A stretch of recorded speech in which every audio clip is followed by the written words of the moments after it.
Ok, a continuación les hablaremos de los procesos de remoción de material.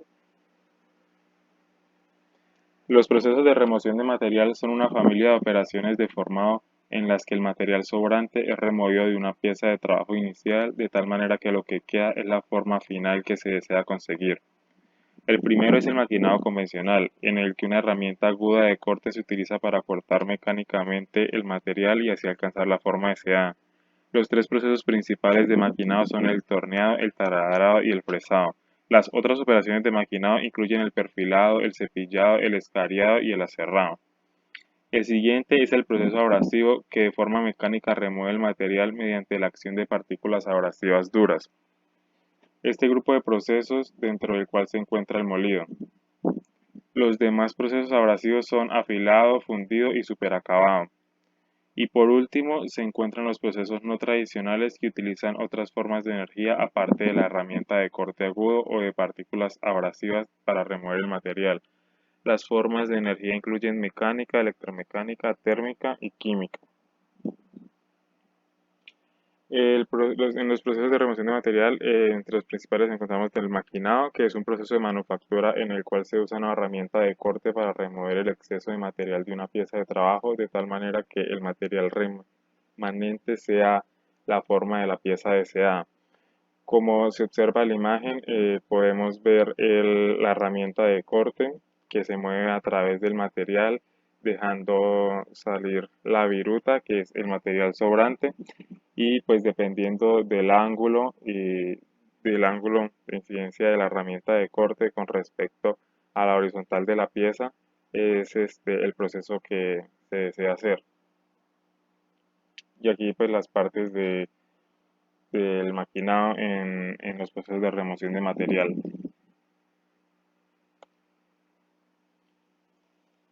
En los procesos de remoción de material dentro de las ventajas encontramos la amplia gama de materiales de trabajo, pues el maquinado se puede aplicar a una amplia variedad de materiales de trabajo, prácticamente todos los metales sólidos se pueden maquinar, los plásticos y compuestos plásticos se pueden cortar también por maquinado y las cerámicas presentan dificultades, pero la mayoría de cerámicas se pueden cortar exitosamente mediante el proceso de maquinado abrasivo.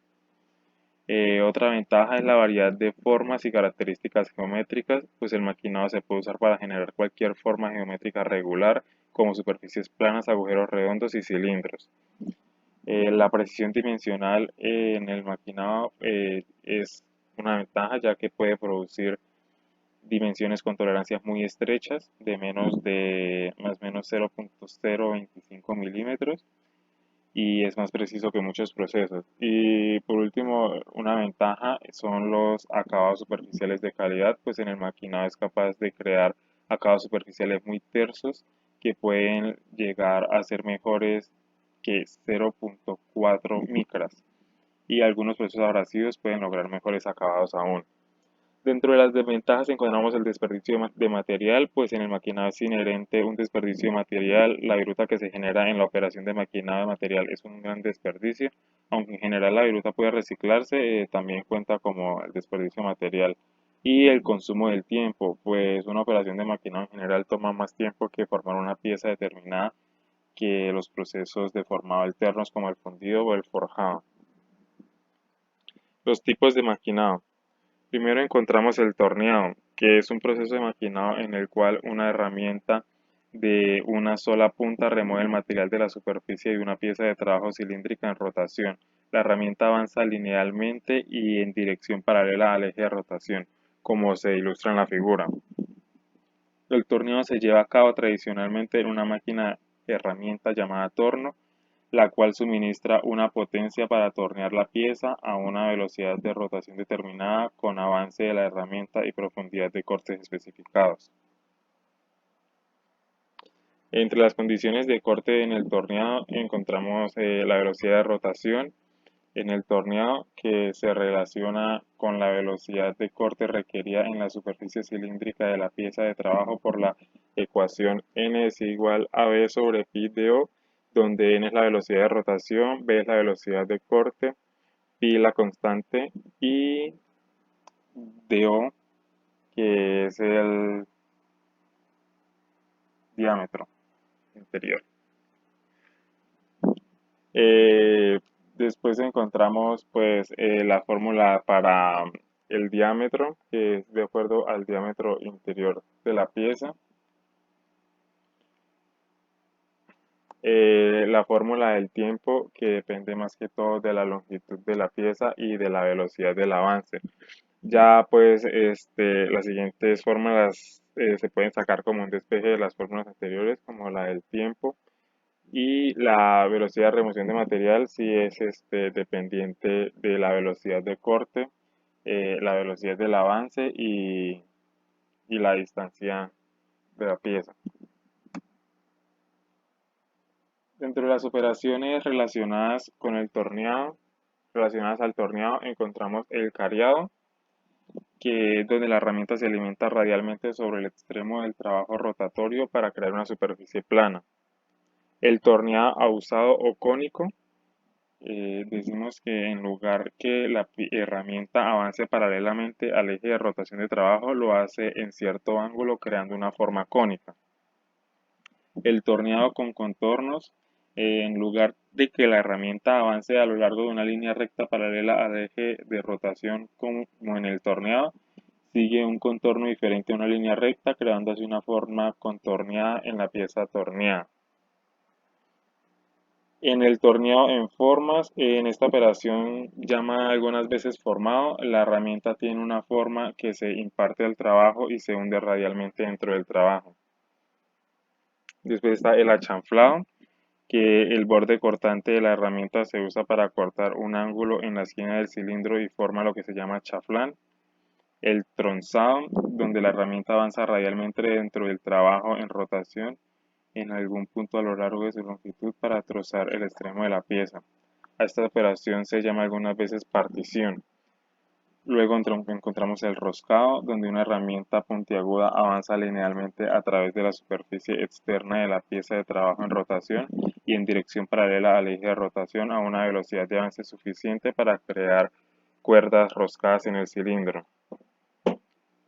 En el perforado, una herramienta de punta sencilla avanza en línea paralela al eje de rotación sobre el diámetro interno de un agujero existente en la pieza. El taladrado se puede ejecutar en un torno haciendo avanzar la broca dentro del trabajo rotatorio a lo largo de su eje. El escariado se puede realizar en forma similar. Y por último tenemos el moleteado, que esta es una operación de maquinado porque no involucra corte de material. Es una operación de formado del método.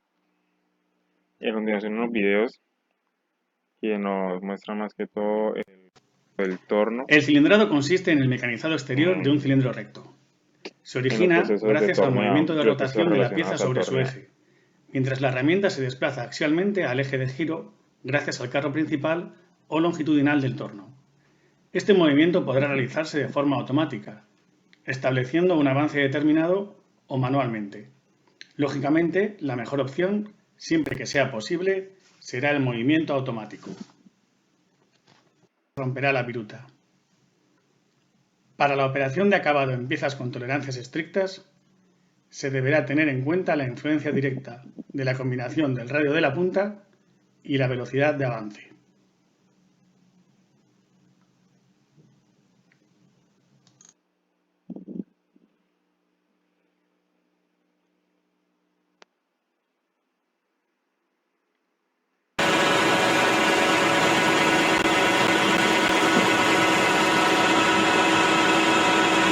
Y aquí el torneado de un tornillo cerro en el torno, donde pues podemos ver que encuentra la herramienta de corte y la pieza girando en el torno. Ya las velocidades y todas las variables que se mencionan anteriormente antes de empezar el proceso.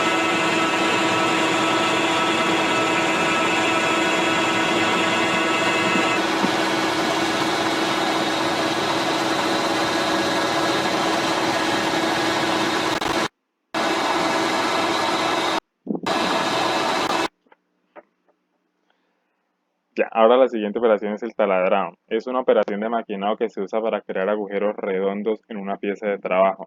Esto contrasta con el perforado descrito previamente, el cual solamente puede usarse para agrandar un agujero existente. El taladrado se realiza por lo general con una herramienta cilíndrica rotatoria llamada broca. La broca avanza dentro de la pieza de trabajo estacionaria para formar un agujero cuyo diámetro está determinado por el diámetro de la broca. El taladrado se realiza en una prensa taladradora, aunque otras máquinas herramientas pueden ejecutar esta operación. Las condiciones de corte en el taladrado. La velocidad es una La velocidad de corte en una operación de taladrado es la velocidad superficial en el diámetro exterior de la broca. Y pues como se muestra en las diapositivas, se encuentra el tiempo de maquinado, que pues es una condición principal ya cuando se desea hacer el proceso del taladrado, donde depende de la profundidad del agujero y de la velocidad del avance. Y la velocidad de remoción del material pues ya depende de la longitud de la pieza y pues en sí también depende de la velocidad del avance, la constante pi y el diámetro. Las operaciones relacionadas con el taladrado. El escariado. Se usa para agrandar ligeramente un agujero y suministrar una mejor tolerancia en su diámetro y mejorar su acabado superficial. La herramienta se llama escariador y por lo general tiene ranuras rectas. El roscado interior en esta operación se realiza por medio de un machuelo y se usa para cortar una rosca interior en un agujero existente. El abocardado. En el abocardado se produce un agujero escalonado en el cual un diámetro más grande sigue a un diámetro más pequeño parcialmente dentro del agujero. El avellanado es una operación similar al abocardado, salvo que en el escalón en el agujero tiene una forma de cono para tornillos y pernos de cabeza plana. El centrado, también llamado taladrado central, esta operación taladra un agujero inicial para establecer con precisión el lugar donde se taladrará el siguiente agujero. Y por último el refrentado, que es una operación similar al fresado que se usa para suministrar una superficie maquinada plana en la pieza de trabajo de un área localizada. Un tema importante para tratar cuando se habla del taladrado son las brocas, pues la broca es una barra de acero templado de tal forma afilada por un extremo que al girar pueda penetrar en un cuerpo y cortar pequeñas porciones llamadas virutas. Hoy en día las brocas más generalizadas son las llamadas helicoidales y las demás pueden considerarse brocas especiales. Hablaré rápidamente de los tipos de brocas. Las más frecuentes y más utilizadas y más encontradas en el mercado son las brocas para metales, que suelen ser utilizadas por malas prácticas para madera, para perforar paredes, para perforar yeso, para perforar todo tipo de superficies que no sean solamente para metales. Por eso frecuentemente las brocas suelen romperse. Son las más baratas también, entonces bueno, digamos que por ese lado se compensa. Pero muchas otras brocas que tienen formas un poco más extrañas y son para diferentes tipos de trabajos son las brocas planas o de pala para madera, que con estas se logra un mejor acabado pues para trabajos que necesiten una alta precisión con madera. Eh, Vemos aquí que la mayoría de las brocas presentes son brocas para madera debido a que la madera es un material que se encuentra en diferentes formas y de diferentes tipos, pues para diferentes tipos de trabajos. Entonces es muy amplia la gama de brocas que encontramos para trabajar madera. Okay. El mandril o portabrocas. Estos también vienen en diferentes tipos y pues consisten en un dispositivo mecánico instalado en el extremo del taladro que permite la sujeción firme de la herramienta. Pues por lo general es una broca porque estamos hablando de taladros, el proceso de taladrado, y eh, es regulable por lo general para poder alojar vástagos de diferentes diámetros.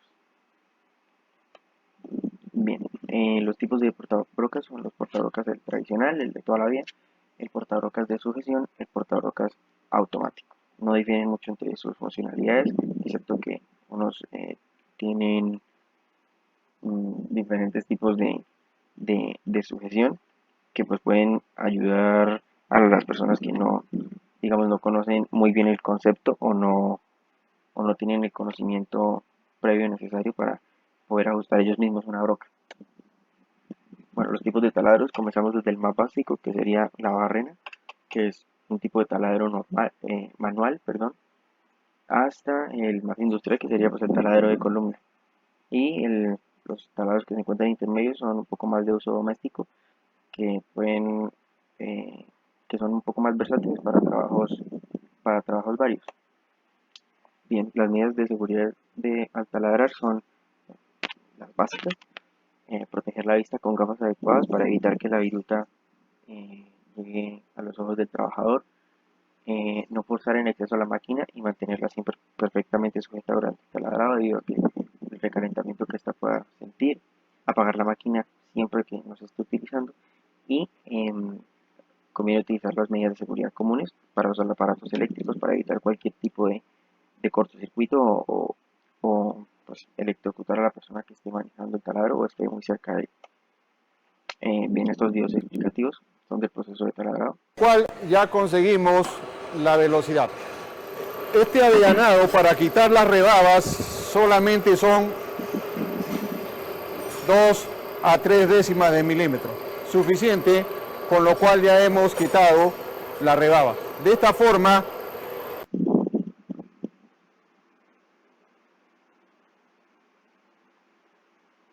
El video de la izquierda representa un avellanado normal que se realiza pues para mejorar el acabado de una perforación ya hecha, y el video que se está reproduciendo en este momento es de un taladrado contorno en el cual la broca se mantiene fija y el material es quien gira. Es un tipo de operación también presente en el torneo, pero es también para perforar con ayuda del contrapunto. Bien, el fresado. Las generales del fresado. Es una operación de maquinado, el cual se hace pasar a una pieza de trabajo frente a una herramienta cilíndrica en rotación con múltiples bordes o filos cortantes. Lo que difiere de esta operación con la operación de taladrado es que en esta la pieza cortante, la herramienta cortante, ahora se desplaza por toda la superficie. Es decir, podemos hacer diferentes tipos de agujeros que nos pueden permitir encajar una pieza con otra, dependiendo de la forma que tenga pues nuestra herramienta de corte. Bien, existe el fresado periférico y el fresado frontal. Las diferencias vamos a remarcar aquí. En el fresado periférico se pueden realizar operaciones como el fresado de placa simultáneo en la figura A, el ranurado, el fresado lateral y el fresado paralelo.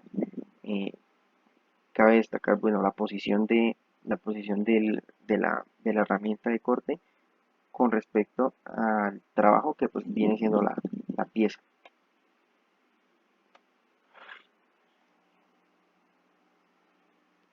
El fresado frontal.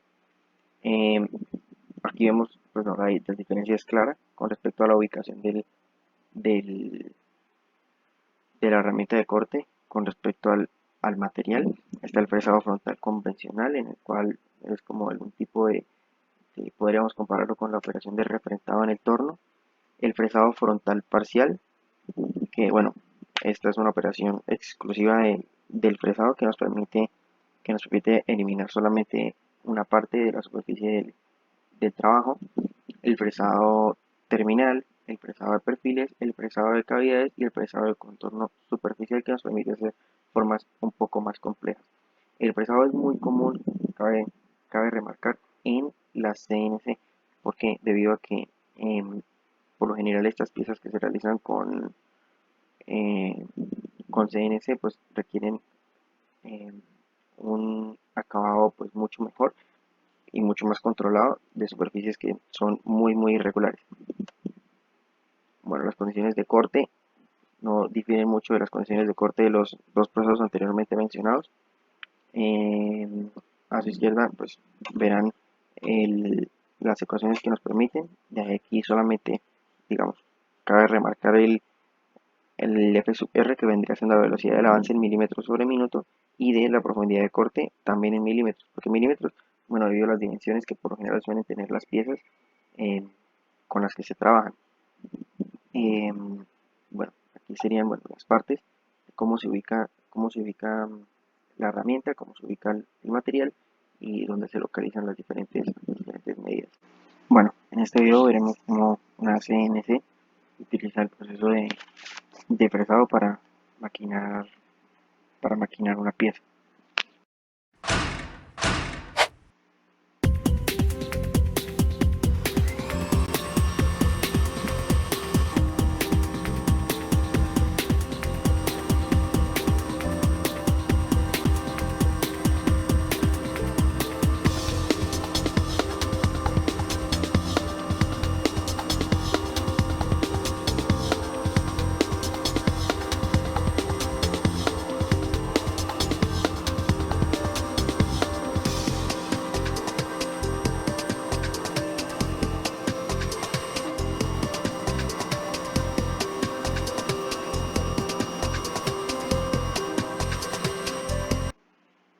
Y bueno, aquí un ranurado.